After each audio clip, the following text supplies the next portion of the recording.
السلام علیکم ورحمۃ اللہ وبرکاتہ۔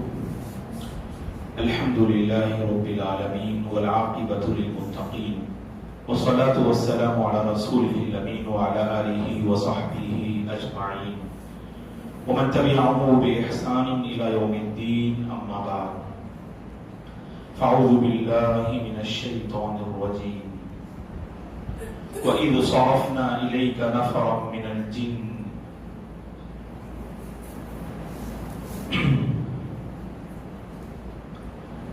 قابل احترام حضرات و خواتین، اللہ تبارک و تعالیٰ کا بے پناہ شکر و احسان ہے۔ اس نے ہم سب کو رسول اللہ صلی اللہ علیہ وسلم کی حیات طیبہ معلوم کرنے کے لیے یہاں پر اس نے حاضری کی توفیق بخشی۔ اس پر ہم اللہ کا شکر ادا کرتے ہیں اور دعا گو ہیں اللہ تعالیٰ ایسے خیر کی مجلسوں کی قدر کرنے اور ان سے فائدہ اٹھانے کی اللہ مجھے اور آپ کو توفیق عطا فرمائے۔ اور آپ تمام حضرات و خواتین کی خدمت میں بھی ہم ہدیہ تشکر پیش کرتے ہیں کہ آپ کی تشریف آوری اللہ کے نزدیک قابل قبول ہو اور اللہ تعالیٰ اس کا بہتر بدلہ دنیا اور آخرت میں آپ تمام کو عطا فرمائے۔ آپ تمام کی زندگیوں میں، اوقات میں، اعمال میں، مال میں اللہ تعالیٰ برکتیں نازل فرمائے، آمین۔ جیسا کہ آپ جانتے ہیں، اس سے پہلے کی کلاس میں ہم نے رسول اللہ صلی اللہ علیہ وسلم کی زندگی میں پیش آنے والا ایک اہم واقعہ جو درد و کرب، غم اور آلام سے جڑا ہوا واقعہ، جسے سیرت نگاروں نے، سیرت لکھنے والوں نے شعب ابی طالب کے واقعے سے تعبیر کیا، اور جو خواتین اور حضرات گزشتہ کلاس یہاں حاضر نہ ہو سکے کسی وجہ سے، تو ان سے ہماری اپیل یہ ہے کہ یوٹیوب پر گزشتہ کلاس باقاعدہ ریکارڈ کیا گیا اور اس کو یوٹیوب پر جو ہے شیئر کیا گیا، تو لہٰذا تمام سے ہماری گزارش ہے کہ اس کو سنیں تاکہ شعب ابی طالب کے حوالے سے معتبر روایات کی روشنی میں جو باتیں ہم نے پیش کی انہیں آپ جو ہے ذہن نشین کر لیں، انہیں آپ ذہن میں بٹھا لیں۔ تو درد و کرب کا جو واقعہ تھا وہ ہم نے آپ کے سامنے رکھا۔ اس کے بعد اللہ کے نبی کی زندگی میں ایک ایسا واقعہ رونما ہوتا ہے جو واقعہ اپنے اندر بہت ساری عبرتیں اور نصیحتیں رکھتا ہے، اور یہ واقعہ ایسا کہ اللہ کے نبی نے اپنی زندگی کا سب سے کٹھن سفر اور سب سے کٹھن دن قرار دیا۔ اس سے اندازہ لگا سکتے ہیں آپ کہ صلی اللہ علیہ وسلم نبی بنائے جانے سے پہلے 40 سال اور نبی بنائے جانے کے بعد 20 پر 3 سالہ زندگی آپ نے بسر فرمائی۔ آپ صلی اللہ علیہ وسلم کی 60 پر 3 سالہ زندگی میں سب سے زیادہ کٹھن دن اور سب سے کٹھن سفر اگر کوئی ہے تو جس سفر کا ابھی ہم آپ کے سامنے ذکر کرنے جا رہے ہیں اور جس دن کا ہم ذکر کرنے جا رہے ہیں وہ اللہ کے نبی کی زندگی کا سب سے زیادہ مشکل ترین دن تھا، جس میں آپ نے بہت ساری آزمائشوں، تکلیفوں اور مصیبتوں کا آپ نے سامنا کیا۔ اور یہ سفر اور یہ واقعہ بہت مشہور ہے، لیکن آج کے اس درس میں تاریخ اور سیرت کے حوالے سے کچھ اہم باتیں ہم آپ کی خدمت میں رکھیں گے، غور سے سنیے گا۔ واقعہ ہے سفر طائف کا۔ آپ جانتے ہیں کہ شعب ابی طالب کے بعد آپ کی زندگی میں 2 بڑے واقعات رونما ہوئے۔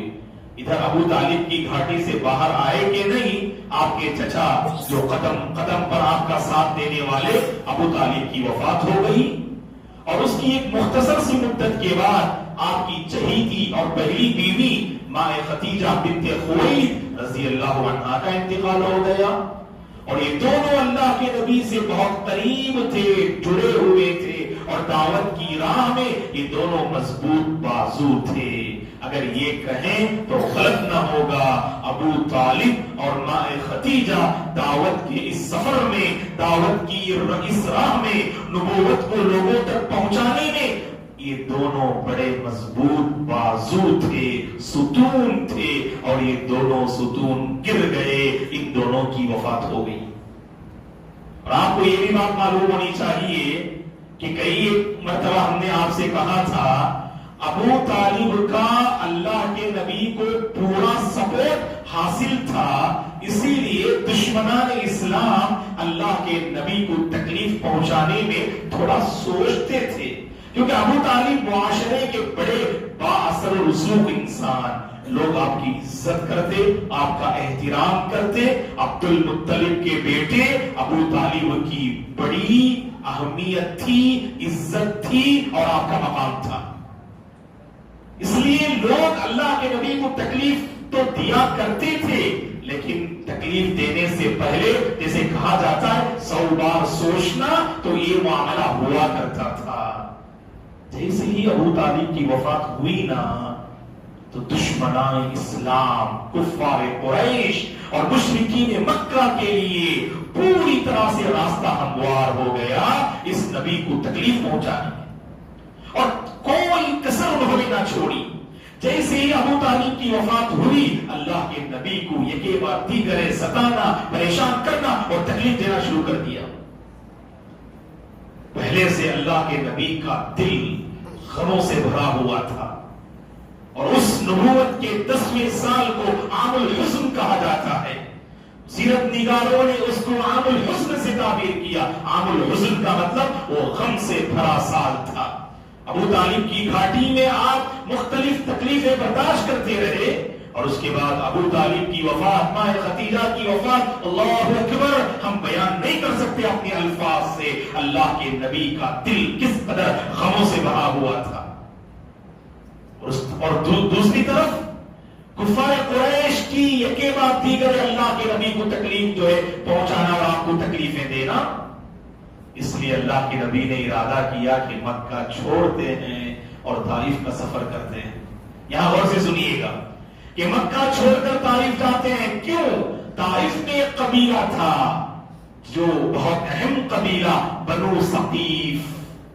بنو ثقیف کا قبیلہ طائف میں آباد تھا۔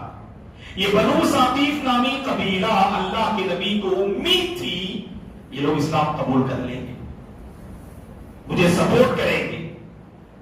تو دیکھیے دوستو،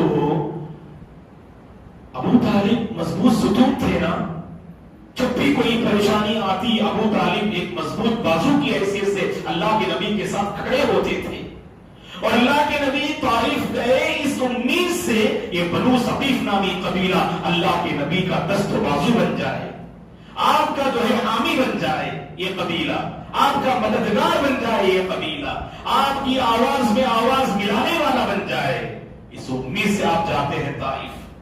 اور بنو ثقیف کے سردار، اس وقت بنو ثقیف کے 3 سردار تھے اور یہ تینوں بھائی تھے، اور یہ تینوں بھائی پورے طائف پر حکمرانی کر رہے تھے۔ پہلے قبیلے کے سردار سے آپ نے ملاقات کی، 3 جو ہے سردار تھے اور تینوں بھائی تھے۔ یہ 3 کون تھے؟ عمر بن عمیر کے تینوں بیٹے تھے، عمر بن عمیر کے یہ تینوں بیٹے تھے، اور تینوں سردار ان کے نام کیا تھے؟ ایک سردار کا نام عبد یا لیل، عبد یا لیل اس کا نام تھا، اور دوسرے سردار کا نام تھا حبیب، اور تیسرے سردار کا نام تھا مسعود۔ یہ تینوں بنو ثقیف کے سردار تھے، عبد یا لیل، حبیب اور مسعود، اور تینوں سے آپ نے ملاقات کی، توحید کو ان کے سامنے رکھا، اپنی نبوت اور رسالت کو ان کے سامنے واضح کیا، کلام اللہ کو ان کے سامنے پڑھ کے سنایا، بتوں کی پرستش سے انہیں روکا، وحدانیت کی آپ نے انہیں دعوت دی، اور بعث بعد الموت، اس دنیا کے فنا ہونے اور دوبارہ زندہ ہونے اور حشر کے میدان میں کھڑے ہونے کی باتیں ان کے سامنے رکھی۔ ہونا تو یہ چاہیے، بنو ثقیف اور ان میں سے اکثر لوگ اللہ کے نبی کو پہچانتے تھے، کیونکہ ان میں سے اکثر کا تعلق خاندان قریش سے تھا۔ اللہ کے نبی کے دادا پردادا سے ان کا تعلق تھا، جانتے تھے کہ ہمارے خاندان کا ایک فرد ہے جو درد اور فکر لیے ہمیں نارے جہنم سے بچانے کی خاطر طائف پہنچا ہے.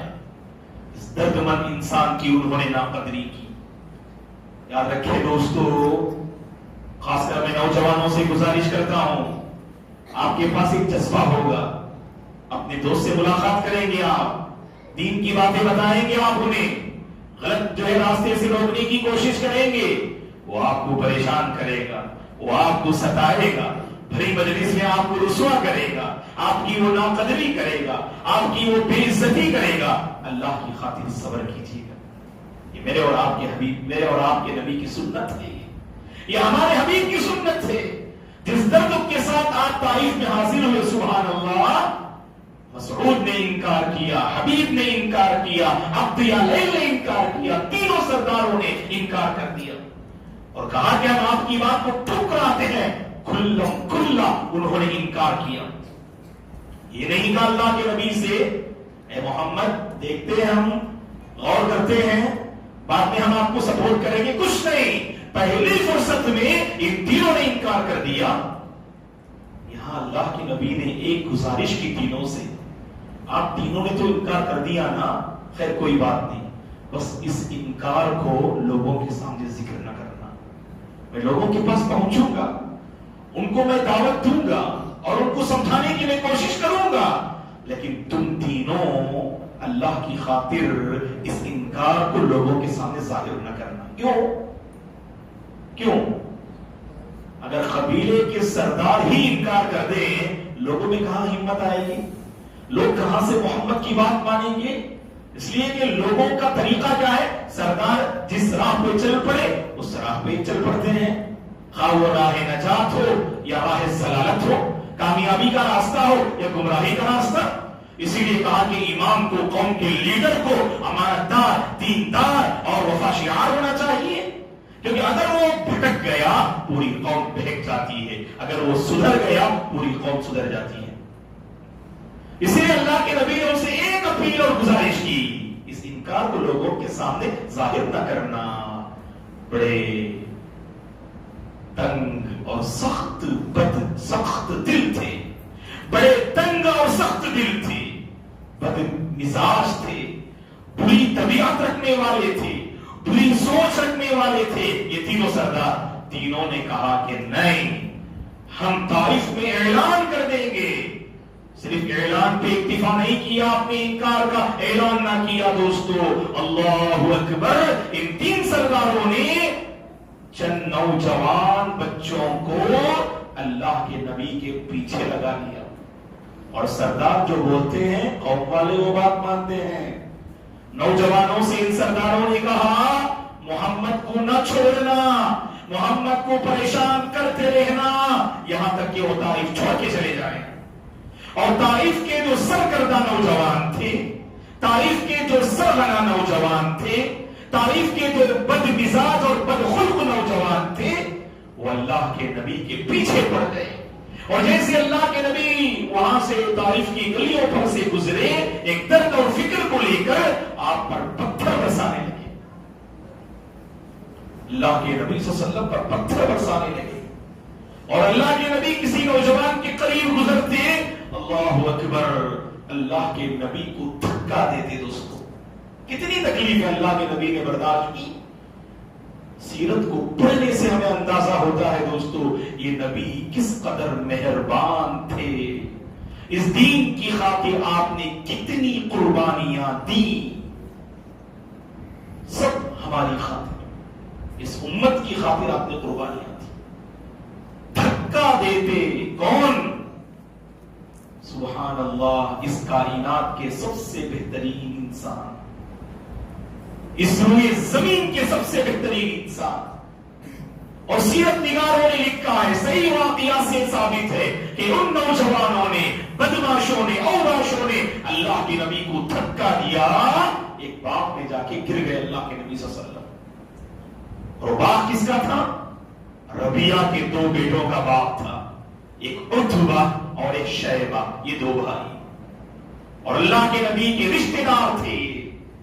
رشتہ دار کو دیکھ کر باہر سے آئے ہیں مکہ سے، لیکن دیکھیں دوستو انسان جب حق کو قبول نہیں کرتا ہے نا اس پر پردہ پڑ جاتا ہے، سارے اخلاق وہاں پر جو ہے نکل آتے ہیں، اس کی زندگی سے باہر رخصت ہو جاتے ہیں۔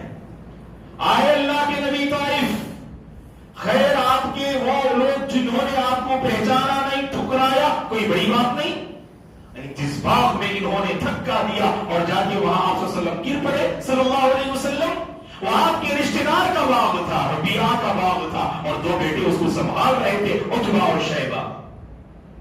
دونوں نے دیکھا، اس منظر سے مزے لے رہے تھے، وہ دونوں آگے نہیں بڑھے اللہ کے نبی کو اٹھانے کے لیے۔ اور اہل علم نے لکھا اللہ کے نبی کے ساتھ اس سفر میں زید بن حارثہ رضی اللہ عنہ بھی تھے، اور زیادہ تذکرہ اس واقعے میں مختلف واقعات میں نظر نہیں آتا ہے، لیکن سیرت نگاروں نے لکھا اللہ کے نبی جب مکہ سے نکلے طائف، اور جب طائف سے واپس مکہ گئے تو باقاعدہ اس پورے سفر میں زید بن حارثہ بھی اللہ کے نبی کے ساتھ تھے، لیکن انہوں نے زید کو ٹارگیٹ نہیں کیا رضی اللہ عنہ کو، اللہ کے نبی کو ٹارگیٹ کیا۔ ہو سکتا ہے کہ آپ کو بھی کچھ تکلیف پہنچی ہو، لیکن سیرت نگاروں نے اس کی کوئی وضاحت نہ کی کہ زید بن حارثہ رضی اللہ عنہ کو کیا تکلیفیں انہوں نے دی، لیکن اللہ کے نبی کو جو تکلیفیں دی وہ ساری جو ہے باتیں آج سیرت کی کتابوں میں موجود ہیں۔ دونوں دیکھ کر مزے لے رہے تھے، عتبہ اور شیبہ، اور وقت گزرتا گیا گزرتا گیا، اللہ کے نبی اپنے آپ کو سنبھالتے ہوئے اس باغ کے ایک حصے میں جا کر بیٹھ گئے، اور لکھا ہے اہل علم نے وہ انگور کی جو بیلیں ہوا کرتی ہیں، ان بیلوں کے پاس جو سایہ ہوتا ہے، انگور کی بیل کے سائے کے پاس اللہ کے نبی تشریف فرما ہوئے صلی اللہ علیہ وسلم، اور اللہ کے نبی بہت درد اور کرب میں تھے، پریشانی میں تھے۔ بہت دیر کے بعد رشتہ داری جوش میں آتی ہے، بس کیا دونوں قریب نہیں آئے، ان کا ایک غلام جن کا نام عطاس تھا، اپنے غلام عیسائی تھے، وہ عیسائی غلام چھوٹے بچے عطاس کو بھیجتے ہیں جو باغ میں خدمت کر رہے تھے، وہ کہا کہ جاؤ وہاں جو بندے بیٹھے ہیں نا، جا کے انگور پیش کر دو۔ انگور لے کر آیا عطاس، اور کئی ایک حدیث کی کتابوں میں یہ واقعہ موجود ہے۔ عطاس اللہ کے نبی کے پاس انگور لے کر آئے، عیسائی غلام تھے، اللہ کے نبی نے انگور لیا اور بسم اللہ کہہ کر آپ اپنے منہ میں انگور ڈالتے ہیں۔ تعجب ہوتا ہے عطاس کو، بسم اللہ کہاں؟ اس کے بعد اللہ کے نبی نے وضاحت کی، میں اللہ کا نبی ہوں، اس پر کلام نازل ہوتا ہے، آپ نے دعوت اس کے سامنے پیش کیا، تب اس کا دل مطمئن ہوا۔ اور جیسے ہی دور سے دیکھا عتبہ اور شیبہ نے کہ کچھ گفتگو دونوں کے درمیان جو ہو رہی ہے، اور یہ عطاس اللہ کے نبی سے قریب ہو رہے، عطاس کو بلایا اور ڈانٹا کہ خبردار، اس کے بعد تم محمد کے قریب بھٹکنا نہیں۔ اللہ کے نبی نے جو تھوڑی دیر گفتگو کی نا، عطاس کے دل میں آپ کی باتیں ایسے اثر انداز ہوئی، اللہ اکبر، سفر طائف آپ کا کامیاب ہو گیا۔ عطاس اسلام قبول کر لیا دوستو، اللہ اکبر۔ یہ سفر طائف کی کامیابی کی سب سے بڑی دلیل ہے، یہ کوئی اور اسلام قبول نہیں کیے سفر طائف میں، عطاس اسلام قبول کر لیے۔ اور جیسے ہی اللہ کے نبی صلی اللہ علیہ وسلم باغ سے باہر نکلے، پہلے سے ان کی جو پلاننگ تھی 3 سرداروں کی، باغ سے باہر نکلتے ہوئے جو راستہ ہے نا، وہ راستے کے دونوں طرف نوجوانوں کو بٹھا دیا۔ باغ کے باہر جو نکلنے کا راستہ تھا، جس پر اللہ کے نبی صلی اللہ علیہ وسلم باہر ابھی گزرنے والے تھے، اس راستے کے دونوں کنارے نوجوانوں کو بٹھا دیا اور کہا جیسے اللہ کے نبی باہر نکلے نا، پتھر برسانا شروع کرو۔ یہیں پر دوستو تاریخ انسانی کا اور اللہ کے نبی کی زندگی میں پیش آنے والا بڑا ہی عجیب و غریب واقعہ ہے۔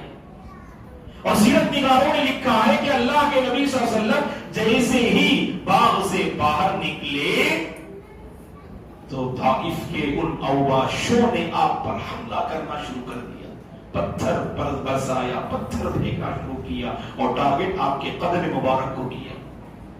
قدم مبارک پر ایک بعد دیگر پتھر کے ذریعے وار کرتے گئے، سنگ جاری ہوتی گئی وہاں پر، اور نتیجے میں اللہ کے نبی کا قدم مبارک خون سے لہو لہان ہو گیا۔ کسی طرح اللہ کے نبی صلی اللہ علیہ وسلم وہاں سے نکلے، اور جب قرن الثعالب نامی مقام پہ پہنچے، صحیح بخاری اور مسلم کی حدیث میں ہم آپ کے حوالے کر رہے ہیں، غور سے سنیے۔ اور جیسے قرن الثعالب ایک مقام کا نام ہے، یہ بہت اہم مقام ہے، ذہن میں رکھیے گا۔ قرن الثعالب نامی مقام پہ اللہ کے نبی پہنچے تو صحیح بخاری مسلم کی حدیث ہے، ماں عائشہ رضی اللہ عنہا فرماتی ہیں، احد کی لڑائی کے بعد میں نے اللہ کے نبی سے پوچھا، مدنی زندگی میں پیش آنے والا یہ دوسرا واقعہ تھا، بدر کا واقعہ پہلا سن 2 ہجری میں، احد کا واقعہ دوسرا جو سن 3 ہجری میں۔ انشاءاللہ رمضان کے بعد وہ سب تفصیل ہم معلوم کریں گے انشاءاللہ، اگر زندگی باقی رہی تو گویا کہ احد کے واقعے کے بعد ماں عائشہ رضی اللہ عنہا، آپ جانتے احد کے واقعے میں دوسرے راؤنڈ میں اللہ کے نبی کو بڑی تکلیف ہوئی، اس قدر تکلیف ہوئی اللہ کے نبی کے سامنے کے دانت شہید ہو گئے، آپ کی پیشانی زخم آلود ہو گئی، اور آپ ایک گڑھے میں جا کر گر گئے صلی اللہ علیہ وسلم۔ اس واقعے کے بعد ماں عائشہ صدیقہ بنت صدیق ام المؤمنین ام عبداللہ رضی اللہ عنہا پوچھتی ہیں، اللہ کے نبی آپ کی زندگی میں احد سے بڑھ کر کوئی تکلیف دہ دن گزرا ہے، یا احد کا دن ہی بہت تکلیف دہ تھا، تکلیف دینے والا تھا؟ اللہ کے نبی نے فرمایا، اے عائشہ، احد کے دن سے بڑھ کر تکلیف دہ دن آپ نے فرمایا طائف کا دن ہے، جب عبد یالیل مسعود اور حبیب کے لوگوں نے مجھے تکلیف دی، اور اسی واقعے کو آپ نے نقل کیا وہاں پر، اور آپ کی زندگی کا سب سے زیادہ جو ہے یعنی تکلیف کا دن تھا، صحیح بخاری مسلم کی حدیث ہے۔ اور آپ نے آگے فرمایا، میں وہاں سے آگے بڑھتا گیا اور قرن الثعالب پر پہنچا تو میں نے دیکھا کہ آسمان پر بادل منڈلا رہا ہے، اور جیسے میں نے بادل کو دیکھا تو بادل میں جبریل علیہ السلام مجھے نظر آئے، صحیح بخاری مسلم کی حدیث، اور جبریل علیہ السلام نے اللہ کے نبی کو آواز دی، اے محمد آپ پہ سلامتی ہو، اور ادھر دیکھو پہاڑوں کے فرشتے آپ کے منتظر ہیں، اے نبی پہاڑوں کے فرشتے آئے ہوئے ہیں جو آپ کے حکم کا انتظار کر رہے ہیں۔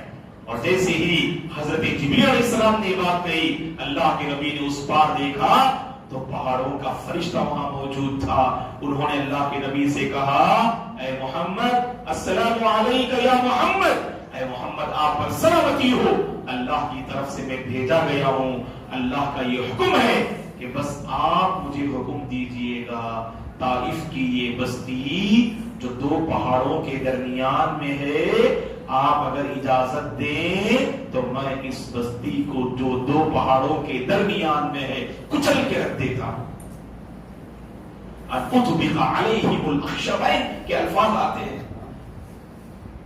کہ اس بستی کو جو 2 پہاڑوں کے درمیان میں، 2 پہاڑوں کے نام بھی سن لیجئے گا، 2 پہاڑوں کے نام کیا تھے؟ ایک پہاڑ کا نام تھا ابو قبیس اور دوسرے پہاڑ کا نام تھا قعیقیعان، یہ 2 پہاڑوں کے نام ہیں، ایک پہاڑ کا نام ابو قبیس اور دوسرے پہاڑ کا نام قعیقیعان، یہ 2 پہاڑوں کے درمیان یہ طائف کی بستی تھی۔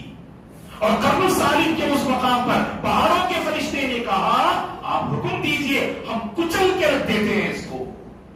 ہم اور آپ ہوتے تو کیا کرتے دوستو؟ بدلہ لینا میرے اور آپ کی پہچان، ہم طاقت سے بڑھ کے بدلہ لیتے اور تکلیف سے بڑھ کے لیے سزا دیتے ہیں۔ اللہ ہم پر رحم فرمائے، ہم طاقت سے بڑھ کر بدلہ لیتے، اور جو تکلیف ہمیں پہنچی ہے نا اس تکلیف سے بڑھ کر سامنے والے کو ہم سزا دیتے۔ مختصر کہو، کوئی پتھر برسائے ہم چٹان پھینکتے اس کے اوپر، جب تک ہمارے دل کی آگ بھڑک جو ہے تھمتی نہیں اور وہ بجھتی نہیں۔ نہیں دوستو، عبرت حاصل کرو، آپ کے وہ رشتہ دار جنہوں نے ستایا نا آپ کو، یہ سیرت میں بیٹھنے کا فائدہ ہے، آپ انہیں معاف کر دو، آپ اللہ آپ پہ رحم کریں گے، اللہ تعالیٰ آپ پر رحم کریں گے، پسند کرتے ہیں اللہ معاف کرنے والوں کو۔ اللہ کے نبی چاہتے تو صرف اشارہ فرماتے تو طائف کی بستی وہاں پر کچل دیتے وہ پہاڑوں کے فرشتے. آج طائف کا نام ہی نہیں ہوتا. طائف کو لوگ عبرت کی نگاہ سے دیکھ کر گزر جاتے. جیسے قوم عاد قوم سمود پر اللہ کا عذاب نازل ہوا ویسے اللہ کا عذاب اس طائف پہ نازل ہوتا. آج لوگ عبرت کی نگاہ سے دیکھ کر وہاں سے گزر جاتے. اللہ کے نبی نے جو الفاظ کہے نا صحیح بخاری مسلم کے واللہ سونے کے حروف سے لکھے جانے کے قابل ہے. اللہ کے نبی نے کہا بل ارجو ان یخرج اللہ من اصلابہم من یعبد اللہ وحدہ لا یشرک بہ شیئا.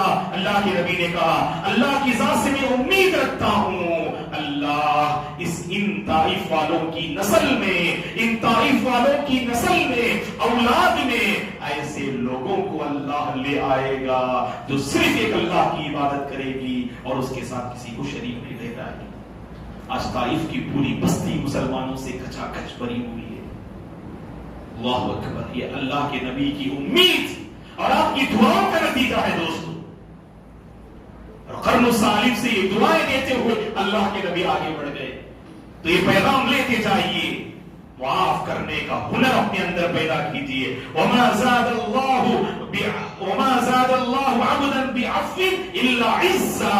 اللہ کے نبی نے فرمایا اللہ تعالی اگر آپ کسی کو معاف کرتے ہیں نا آپ کم نہیں ہو جاتے آپ عزت میں. لوگ کیا سمجھتے میرے پریسٹیج کا مسئلہ کیا میرے ایگو کا مسئلہ کیا میں اگر معاف کر دوں میں گویا کہ گھٹ گیا. نہیں دوستو آپ معاف کریں گے نا صحیح مسلم کی حدیث ہے اللہ آپ کو اور اونچا کریں گے انشاءاللہ اور بڑھائیں گے انشاءاللہ. اللہ آپ کو یہ جذبہ ہمیشہ اپنے اندر رکھو دوستو. اللہ ہمارے بہت سارے پرابلم سالو کر دیں گے انشاءاللہ. اللہ کے نبی آگے بڑھے. ایک اور واقعہ یہاں پیش آتا. اللہ کے نبی جب آگے بڑھے وادی نخلا کے پاس رکے. وادی نخلا ایک مقام کا نام جو مکہ کے بالکل قریب ہے. یہاں ایک واقعہ پیش آتا. اللہ کے نبی صلی اللہ علیہ وسلم وادی نخلا میں فجر کی نماز ادا کر رہے تھے. جنوں کی ایک جماعت آ گئی. جن جانتے نا آپ لوگ جن شیطان سے معلوم بچوں کو تو معلوم ہے کہ نہیں. تو جن یہ بات یاد رکھو ہمارے نبی جیسے انسانوں کے نبی تھے نا اسی طرح سے آپ جنوں کے بھی پیغمبر تھے آپ صلی اللہ علیہ وسلم. تو لہذا جو جن تھے یہ پہلا واقعہ تھا جو ہم تاریخ میں پڑھتے ہیں سیرت میں پڑھتے ہیں. اللہ کے نبی جب طائف کے قریب وادی نخلا میں آپ چند دن ٹھہرے تو وہاں پر جنوں کی ایک جماعت پہنچتی ہے اور اللہ کے نبی جب قرآن پڑھ رہے تھے نماز میں اس قرآن کو غور سے سن رہے تھے. وَإِذْ صَرَفْنَا إِلَيْكَ نَفَرًا مِنَ الْجِنِّ يَسْتَمِعُونَ الْقُرْآنَ فَلَمَّا حَضَرُوهُ قَالُوا أَنصِتُوا فَلَمَّا قُضِيَ وَلَّوْا إِلَىٰ قَوْمِهِم مُنذِرِينَ. اللہ کے نبی جب قرآن کو پڑھ رہے تھے نا غور سے سن رہے تھے. جنوں کی جماعت اللہ نے 20-25 پارے میں سورہ احقاف میں اس واقعے کو نقل کیا اور ان جنوں نے دوسروں سے کہا کہ خاموش رہو قرآن کی تلاوت ہو رہی ہے. اور جب اللہ کے نبی صلی اللہ علیہ وسلم نے قرآن کی تلاوت آپ سے فارغ ہوئے اور بعض روایات میں ہے کہ آپ سے ملاقات کی آپ نے انہیں اسلام کی دعوت دی اس کے بعد داعی بن کے نکلے آپ اللہ کے نبی سے اور اپنی قوم میں جن جاتے ہیں. جیسے ہماری قوم ہے نا ویسے جنوں کی بھی قوم ہے جنوں کی بھی جماعت ہے.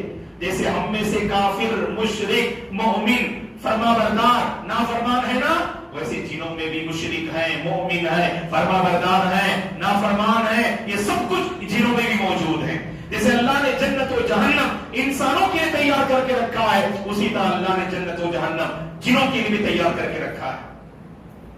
فوراً یہ جن جاتے ہیں اپنی قوم اور اپنی جماعت میں داعی بن کے جاتے اور کہتے قل اوحی الی انہ استمع نفر من الجن فقالوا انا سمعنا قرانا عجبا یہدی الی الرشد فآمنا به ولن نشرک بربنا احدا. اللہ اکبر. قوم میں جاتے ہیں اور اپنی توحید کا اعلان کرتے ہیں ہم اس قرآن پر ایمان لائے اللہ پہ ایمان لائے اور اللہ کی قسم ہم زندگی بھر کبھی اللہ کے ساتھ شرک نہیں کریں گے اور قوم والوں کو توحید کی دعوت دیتے ہیں. اس کے بعد اللہ کے نبی صلی اللہ علیہ وسلم مکہ کیسے داخل ہوتے ہیں داخل ہونے میں کیا رکاوٹ تھی اور داخل ہونے کے بعد آپ کی زندگی میں پیش آنے والا ایک اور اہم واقعہ وہ انشاءاللہ ہم اگلی کلاس میں معلوم کرتے ہیں. اللہ سے ہماری دعا ہے رسول اللہ صلی اللہ علیہ وسلم کی زندگی میں جو عفو درگزر کا پہلو نمایاں ہے، معاف کرنے کا وہ پہلو جو نمایاں ہے، دوسروں کو دعائیں دینے کا پہلو جو نمایاں ہے، اللہ تعالی ہم سب کو اس پہلو پر توجہ دینے کی توفیق عطا فرمائے، عفو درگزر سے کام لینے کی توفیق عطا فرمائے، اوروں کو معاف کرنے کا ہنر اللہ ہم سب کے اندر پیدا فرمائے، اور اللہ تعالیٰ اگر کوئی ہمیں بد دعا بھی دے دعاؤں سے نوازنے کی اللہ توفیق عطا فرمائے، زحمت سے کوئی مقابلہ کرے رحمتوں کے ساتھ مقابلہ کرنے کی اللہ ہم سب کو توفیق عطا فرمائے، ہم میں سے جو پریشان حال ہیں اللہ سب کی پریشانی کو دور فرمائے، جو تندرست ہیں اللہ ان کی تندرستی کو دور فرمائے، جو مقروض ہیں اللہ قرض کے بوجھ کو ہلکا فرمائے، اور جو کاروبار اور تجارت کے مسائل میں پریشان ہیں اللہ ان کے کاروبار اور تجارت میں برکت دے، اور جو صحت کے معاملے کو لے کر پریشان ہیں اللہ انہیں شفا عاجلہ اور کاملہ نصیب فرمائے، ہم سب کی زندگی میں اللہ سکون نازل فرمائے، برکتیں نازل فرمائے، ایمان والی زندگی اللہ مجھے اور آپ کو نصیب فرمائے، آمین۔ جزاکم اللہ خیرا۔ جیسا کہ امام صاحب حفظہ اللہ نے نماز عشاء کے بعد دو اہم اعلان آپ کی خدمت میں رکھا، ہم ناظر سمجھتے ہیں کہ اس کو دوہرا دیں۔ پہلا اعلان یہ ہے حضرات و خواتین، کل انشاءاللہ عمر آباد کی مسجد میں عصر کی نماز کے بعد سے عشاء تک ایک اہم تذکیری اور دینی پروگرام منعقد ہوگا، لہذا تمام حضرات و خواتین سے ہم شرکت کی اپیل کرتے ہیں کہ بہت سے علماء کرام تشریف لا رہے ہیں اس دینی پروگرام میں، عصر کے بعد سے بڑے اہم ٹاپکس ہیں، لہذا تمام سے ہم اپیل کرتے ہیں کہ اس پروگرام میں شریک ہونے کی کوشش کریں تاکہ ہمارے ایمان میں اور اضافہ ہو۔ اور دوسرا اعلان یہ ہے کہ جیسا کہ امام صاحب نے کہا کہ انشاءاللہ کل سے مسجد ہدا میں عشاء کی اذان 8 بجے ہوگی اور عشاء کی جماعت 8:15 بجے ہوگی، اور انشاءاللہ ہماری اس مسجد میں اس پروگرام کی خاطر انشاءاللہ یہی وقت رہے گا۔ اگر عمر آباد کی مسجد میں 8:30 بھی ہو جائے یہاں 8:15 بجے کی جماعت ہوگی، عمر آباد کی مسجد میں اگر 8 بجے کی جماعت ہو جائے تو یہاں 8:15 بجے ہوگی۔ اگر کسی وجہ سے ہمیں بدلنا پڑے تو بیفور ہم انشاءاللہ آپ کو انفارم کریں گے، ٹھیک ہے نا؟ ورنہ ہمارا پروگرام آپ ذہن میں بٹھا لیجئے گا کہ 8:15 بجے یہاں جماعت ہوگی انشاءاللہ۔ کبھی کسی وجہ سے موسم کی وجہ سے اگر بدلنا رہا تو انشاءاللہ بیفور ہم آپ کو انفارم کریں گے، بس آپ یہ لے کے چلیں انشاءاللہ ہمارا پروگرام 8:15 بجے جو عشاء کی اذان ہوگی اس کے ختم ہونے کے بعد 8:30 بجے کے آس پاس انشاءاللہ یہ پروگرام شروع ہو جائے گا۔ جزاکم اللہ خیرا۔ الحمدللہ کل کے پروگرام کے لیے یہاں کی جو خواتین ہوگی انشاءاللہ تو ان کے لیے آٹو کا بھی انتظام ہے، 4:15 بجے جماعت ہے الحمدللہ، تو آپ کوشش کریں کہ مسجد عمر آباد میں نماز پڑھ لیں انشاءاللہ، اس کے بعد انشاءاللہ پروگرام شروع ہو جائے گا، تو آٹو کا بھی انتظام ہے، تو نماز سے پہلے جماعت سے پہلے انشاءاللہ 4:05 4:10 کے آس پاس انشاءاللہ آٹو کا انتظام جو رہے گا یہاں پر۔ تو آج کا جو سوال ہے وہ نوٹ کر لیں، گزشتہ لاسٹ کلاس سے متعلق سوال انشاءاللہ آسانی رہے گا۔ ایک اہم واقعہ جیسے میں نے اشارہ بھی کیا، ابو طالب کی گھاٹی میں اللہ کے نبی اور آپ کے ساتھ کافروں اور مسلمانوں کو بہت ساری تکالیف میں جو ہے ڈالا گیا۔ سوال یہ ہے ابو طالب کی گھاٹی میں 2 خاندان والے اللہ کے نبی کے شریک تھے، سوال یہ ہے وہ 2 خاندان والے کون ہیں؟ کیونکہ اللہ کے نبی کے بہت سارے مطلب قبیلے اور خاندان کے ہیں، تو 2 قبیلوں کا نام میں نے ذکر کیا، وہ 2 خاندان والے کون ہیں؟ اور دوسرا سوال یہ ہے کہ اللہ کے نبی اور آپ کے ساتھ جڑے لوگ اس گھاٹی میں کتنے سال رہے؟ اور تیسرا سوال یہ ہے کہ اس واقعے کے بعد جب مائے خدیجہ کی وفات ہوئی اللہ کے نبی نے خاتون سے نکاح کیا، ایک عورت سے آپ نے نکاح کیا جو آپ کی دوسری بیوی تھی، اس بیوی کا نام کیا ہے؟ تو گویا کہ 3 جو سوال کے پہلو ہیں، جواب دینے والے تیار بیٹھے، ادھر بیٹھو، انتظار کرو، آرام سے بیٹھو۔ تو سوال کا پہلا سوال کیا کہ 2 خاندان والے کیا کون ہیں؟ 2 خاندان کا نام ذکر کرو جو اللہ کے نبی کے ساتھ اس گھاٹی میں شریک تھے۔ اور دوسرا سوال کیا کتنے سال رہے اللہ کے نبی اس گھاٹی میں، کتنے سال تکلیف برداشت کرتے رہے؟ اور تیسرا سوال کیا کہ وہ کون خاتون ہیں جن سے اللہ کے نبی نے نکاح کیا جو آپ کی دوسری زوجہ محترمہ ام المؤمنین رضی اللہ عنہا ہیں؟ تو ابھی ہم انعام 1 منٹ انتظار کرو بیٹے، ابھی ہم انعام حوالے کر دیں گے انشاءاللہ، تو گزشتہ بار انعام جو حاصل کیے جو مستحق تھے الحمدللہ۔ ایک ہے علینا فاطمہ